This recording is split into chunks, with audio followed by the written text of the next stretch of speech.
তাসকিন, মুস্তাফিজ এরা কিন্তু কন্টিনিউ খেলতে হচ্ছে। যদি ওখানে আরও 2-3জন ফাস্ট বোলার আমরা থাকতাম তখন কি হয়, দেখা যাচ্ছে রোটেশন ওয়াইজ সবাই সুস্থ থাকতো, রিকভারি টাইম পাইতো। পেসারদের ইনজুরি মুক্ত রাখতে বোর্ডকে কৌশলী হওয়ার আহ্বান ইবাদতের। 9 মাস মাঠের বাইরে থাকা বোলারের বিশ্বকাপ খেলতে না পারার আক্ষেপ। ভারতের বিপক্ষে 5 ম্যাচ টি-20 সিরিজের জন্য টাইগ্রাসদের অনুশীলন। সিলেটে নিজেদের মধ্যে ম্যাচের আবহে প্রস্তুতি সারলেন জ্যোতিরা।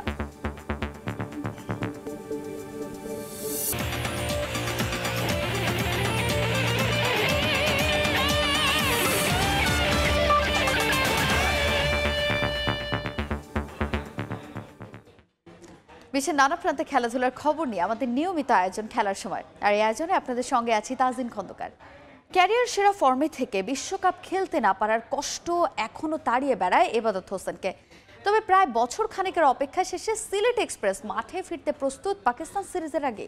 ইনজুরি প্রবণতা কমাতে অন্তত 7 থেকে 8 জন পেসারের গ্রুপ তৈরির পরামর্শ সিলেট এক্সপ্রেসের। সময় সংবাদের সঙ্গে একান্ত আলোচনায় এসব কথা জানান ইবাদত। আজ দেখুন দ্বিতীয় পর্ব। পারাটা অনেক কষ্টের, আর আজকে প্রায় 8 মাস হলো আমার অপারেশনে। তো অপারেশনের পরে থেকে রিহ্যাবিলিটেশন শেষ করে এখন স্ট্রেংথ পর্যায়ে আছি, যে আমার পায়ের যে স্ট্রেংথ যেটা আছে সেটা বিল্ড করার চেষ্টা করতেছি, আর মাসেল যেটা লুজ হয়েছে ওটা বিল্ড করার চেষ্টা করতেছি।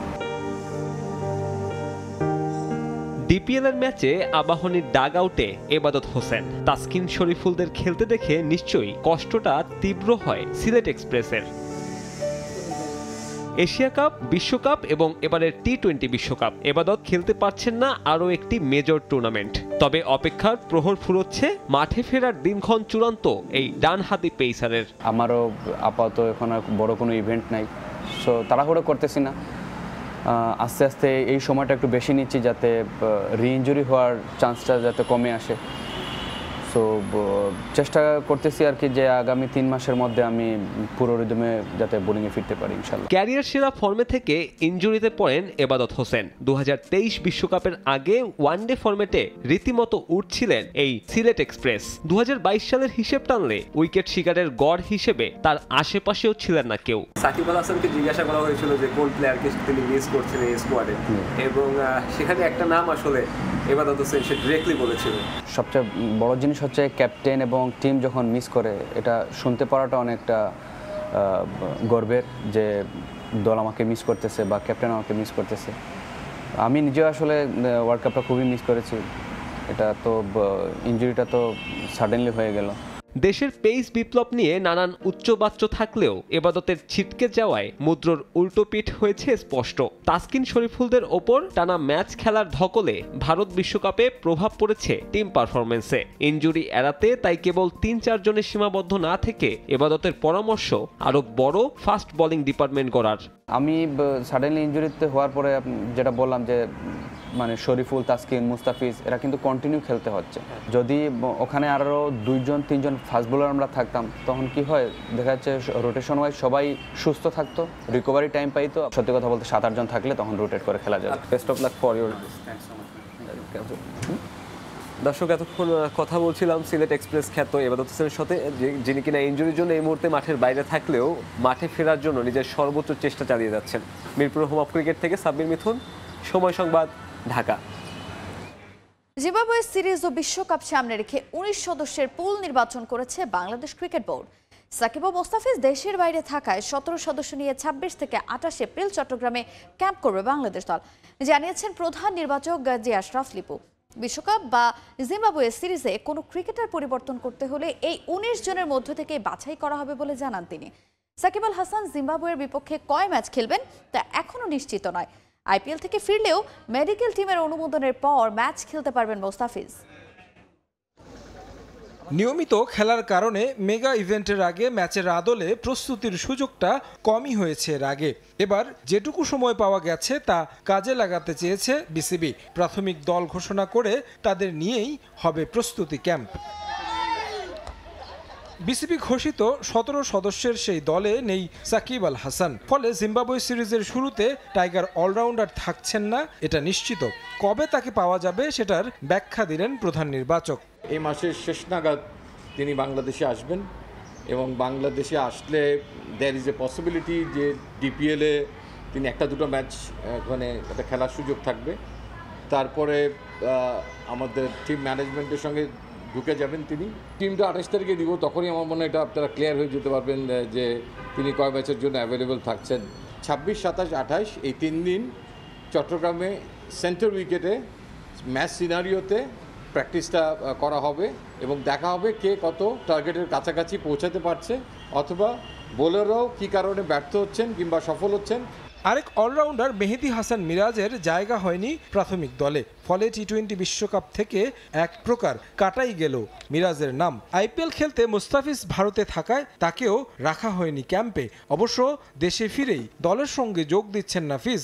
বেশ কিছু প্রক্রিয়া শেষেই আবারও ফিরবেন টাইগার জার্সিতে। আমার ধারণা ফার্স্ট ম্যাচে উনি অ্যাভেলেবেল থাকবেন না, বিকজ উনি আসবেন, ওনাকে একটু আমাদের মেডিকেল টিমের স্ক্রিনিং প্রোগ্রামের মধ্যে দিয়ে যেতে হবে। কোনো কারণে যদি আমরা দল পরিবর্তন করতে চাই ইউএসএ অথবা টি-20 ওয়ার্ল্ড কাপের সময়ও, সেই সময় যে ব্যাকআপগুলো আমাদের দরকার হবে, বেসিক্যালি তাদেরকেই এখানে রাখা হয়েছে। চোট কাটিয়ে ফিরেছেন মোহাম্মদ সাইফুদ্দিন। ওয়ানডে বিশ্বকাপে দুর্দান্ত কামব্যাকের পর টি-20 বিশ্বকাপে খেলার হাতছানি মাহমুদুল্লাহ রিয়াদের। 17 সদস্যের প্রাথমিক দলে ওপেনার হিসেবে লিটন দাস, সৌম্য সরকারদের সাথে আছেন তানজিদ তামিম ও পারভেজ ইমন। মিডল অর্ডারের অধিনায়ক নাজমুল হোসেন শান্তর সঙ্গে আরও আছেন তাওহিদ হৃদয়, মাহমুদুল্লাহ রিয়াদ, জাকের আলী অনিক, আফিফ হোসেন ধ্রুব। চোট কাটিয়ে প্রত্যাশিতভাবেই ফিরেছেন pace bowling allrounder Mohammad Saifuddin. পেসারদের মধ্যে স্কোয়াডে আছেন তাসকিন আহমেদ, শরীফুল ইসলাম, হাসান মাহমুদ ও তানজিম সাকিব। আছেন স্পিনার তানভীর ইসলাম, আর লেগ স্পিনার হিসেবে আছেন রিশাদ হোসেন। এক বের মধ্যে ঘোষণা করতে হবে বিশ্বকাপের স্কোয়াড। তারেক হাসান শিমুল, সময় সংবাদ, ঢাকা। ঢাকায় পৌঁছে নতুন দায়িত্ব বুঝে নিলেন পাকিস্তানের কিংবদন্তি spinner Mushtaq Ahmed. Home of ক্রিকেটে প্রথম দিনে ব্যস্ত সময় পার করেছেন সাবেক এই ক্রিকেটার। টাইগার কোচিং স্টাফদের সঙ্গে মিটিং করেছেন আসন্ন অ্যাসাইনমেন্ট নিয়ে, দেখা করেছেন ক্রিকেটারদের সঙ্গেও। দীর্ঘ অভিজ্ঞতা দিয়ে বাংলাদেশের ক্রিকেটে অবদান রাখতে চান মুশতাক। লিমিটেড ওভার ক্রিকেটের জন্য বের করে আনতে চান মিস্ট্রি স্পিনার। ঢাকায় পা রেখেছেন আগেই। এদিন হোম অফ ক্রিকেটে ঢুকেই অপলক দৃষ্টিতে হয়তো স্মৃতি রোমন্থন করলেন। ক্রিকেট ক্যারিয়ারে এই মাঠে খেলার সুযোগ হয়নি, তবে ইংল্যান্ড জাতীয় দলের কোচের দায়িত্বে থাকাকালীন ঘুরে গেছেন শেরেবাংলায়।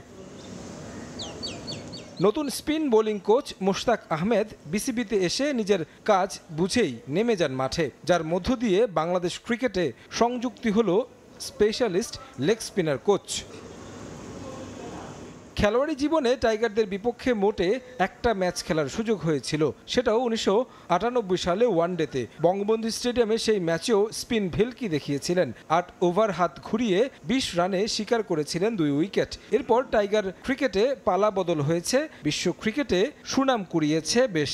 ততদিনে ক্রিকেট ক্যারিয়ারের ইতি ঘটেছে মুশতাক আহমেদের। 52 টেস্টে 185 উইকেট আর 144 ওয়ানডেতে 161 উইকেট শিকার করেছেন। বোলার মুশতাকের ক্যারিয়ার যতটা উজ্জ্বল, কোচিং ক্যারিয়ার ঠিক ততটাই সমৃদ্ধ। খেলা ছাড়ার পরের বছরই ইংল্যান্ড দলের স্পিন বোলিং কোচ হিসেবে কাজ শুরু করেন। এরপর ইংল্যান্ড কাউন্টি ক্লাবের হয়ে আইপিএল দলেও কোচিং করানোর অভিজ্ঞতা রয়েছে।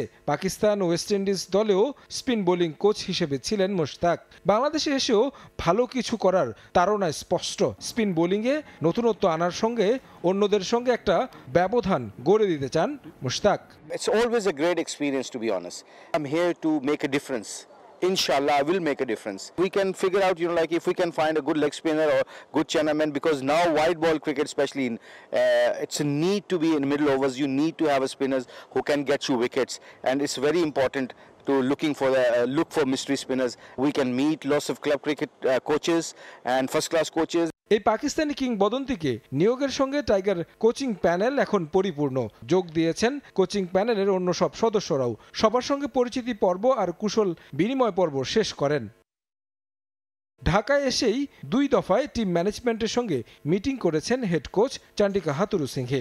জিম্বাবুয়ে সিরিজ আর টি-20 বিশ্বকাপ নিয়েই এখন যত পরিকল্পনা। 2 কোচের অধীনে ব্যাটিং অনুশীলনও শুরু হয়ে গেছে। ইনডোরে নেটে তাওহিদ হৃদয়, মুমিনুল, সাদমানরা ঘাম ঝরিয়েছেন। তারেক হাসান শিমুল, সময় সংবাদ, ঢাকা। ভারতের বিপক্ষে 5 ম্যাচ টি20 সিরিজ সামনে রেখে সিলেটে প্রস্তুতি নিচ্ছে বাংলাদেশ নারী ক্রিকেট দল। আজ নিজেদের মাঝে ম্যাচের আবহে প্রস্তুতি সেরেছেন নিগার সুলতানা জ্যোতিরা। মঙ্গলবার বাংলাদেশে পৌঁছে সিলেটে চলে যায় ভারত নারী দল। সম্প্রতি বাংলাদেশ ভারত নারী দলের ম্যাচে দারুণ উত্তাপ ছড়িয়েছে।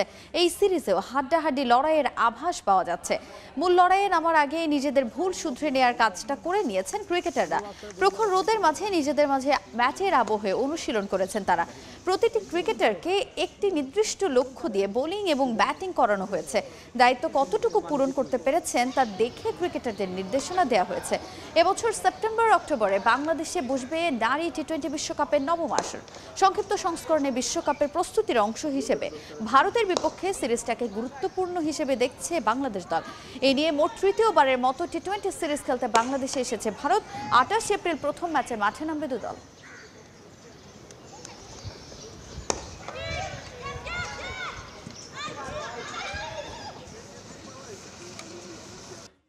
বক্সিংয়ে ইতিহাস গড়েছেন যুক্তরাষ্ট্র প্রবাসী জিন্নাত ফেরদৌস। প্রথম বাংলাদেশি হিসেবে আফ্রিকার ডারবানে জিতেছেন ম্যান্ডেলা কাপের স্বর্ণপদক। আর এটাকে গেল 1.5 দশকে দেশের বক্সিংয়ের সেরা সাফল্য মনে করেন ফেডারেশনের সাধারণ সম্পাদক। এই টুর্নামেন্টের অভিজ্ঞতা কাজে লাগিয়ে প্যারিসের অলিম্পিকের বাছাই পর্বে জিন্নাত ভালো কিছু করবেন বলে বিশ্বাস তার।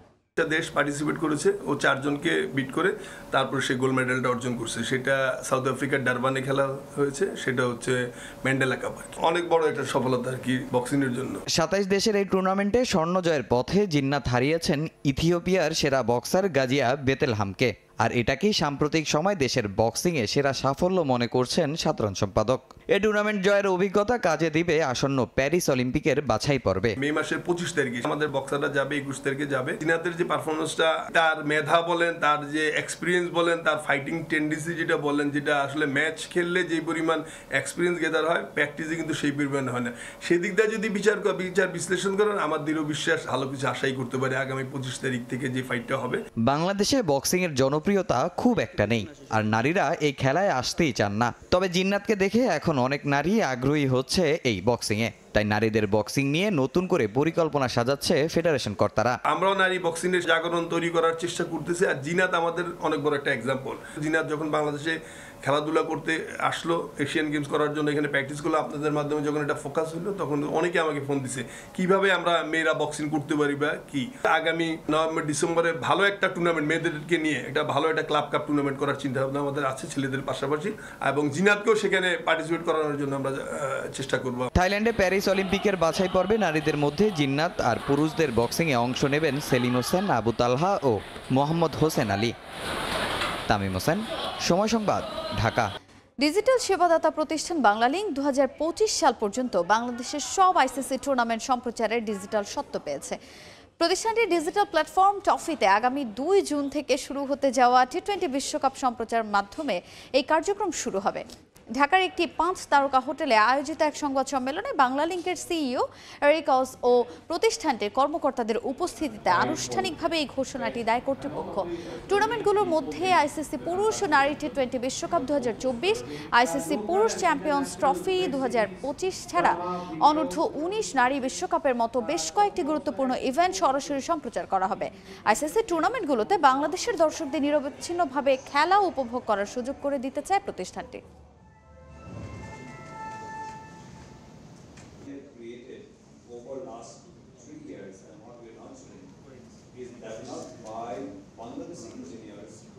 Designed by local people.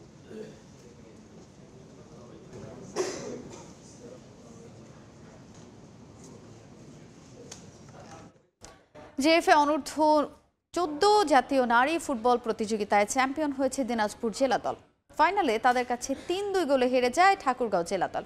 Dinajpur স্টেডিয়ামে জেএফএ অনূর্ধ্ব 14 জাতীয় নারী ফুটবলের ফাইনালে মুখোমুখি হয় দিনাজপুর জেলা দল ও ঠাকুরগাঁও জেলা দল। ম্যাচের শুরু থেকে অধিকাংশ সময় দিনাজপুর আগ্রাসী ফুটবল খেলেও গোল করতে পারেনি। নির্ধারিত সময়ে গোল না হওয়ার ম্যাচ গড়ায় টাই ব্রেকারে।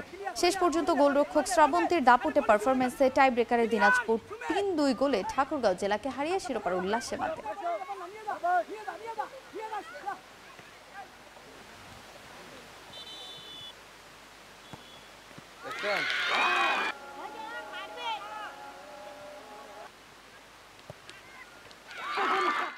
এ পর্যায়ে খেলার সময়ের শীর্ষ সংবাদগুলো জানিয়ে দিচ্ছে আরেকবার। শরীফুল, তাসকিন, মুস্তাফিজ এরা কিন্তু কন্টিনিউ খেলতে হচ্ছে। যদি ওখানে আরও 2-3জন ফাস্ট বোলার আমরা থাকতাম তখন কি হয়, দেখা যাচ্ছে রোটেশন ওয়াইজ সবাই সুস্থ থাকতো, রিকভারি টাইম পাইতো। পেসারদের ইনজুরি মুক্ত রাখতে বোর্ডকে কৌশলী হওয়ার আহ্বান এবাদতের। 9 মাস মাঠের বাইরে থাকা বোলারদের বিশ্বকাপ খেলতে না পারার আক্ষেপ।